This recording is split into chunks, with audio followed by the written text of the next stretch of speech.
Many people tell me they tried budgeting but it did not work. But budgeting itself is not the problem. The way it is approached is usually the problem. Hi Special, my name is Linda and welcome to Building Wealth with Wisdom and Purpose. In today's video, I will be talking about why most budget fails. Budgeting fails when it is not realistic. If your budget ignores real life events like emergencies, rest, family issues, enjoyment, it will definitely collapse. Budgeting also fails when it is overly complicated.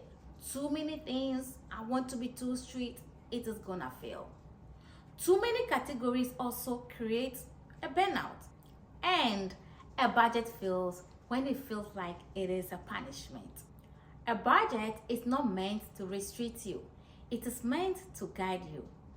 A good budget should reflect reality. It should align with your values and your goal. It should help you make decisions intentionally. The question is not, how can I spend less? The real question is, where do I want my money to go? A simple, realistic budget framework should have these 4 categories.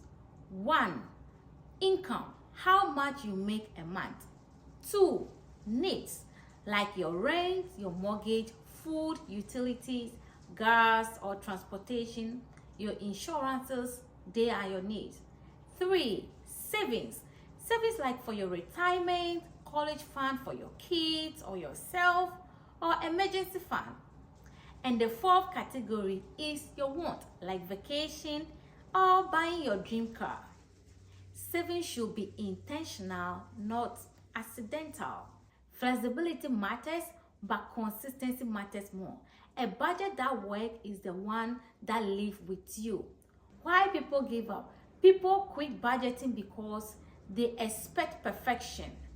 They do not want to plan for any mistake. They feel guilty if they did not achieve their goals. Note this, money management is a skill. It is not a personality trait. Planning is not lack of faith. Planning is wisdom. A good budget is to serve you, not to stress you. When budgeting is done right, it creates freedom, not frustration. If you think this video was helpful, please comment, like, subscribe, and share this video with your friends and family. Thanks for watching, and I will see you in my next video. Bye-bye.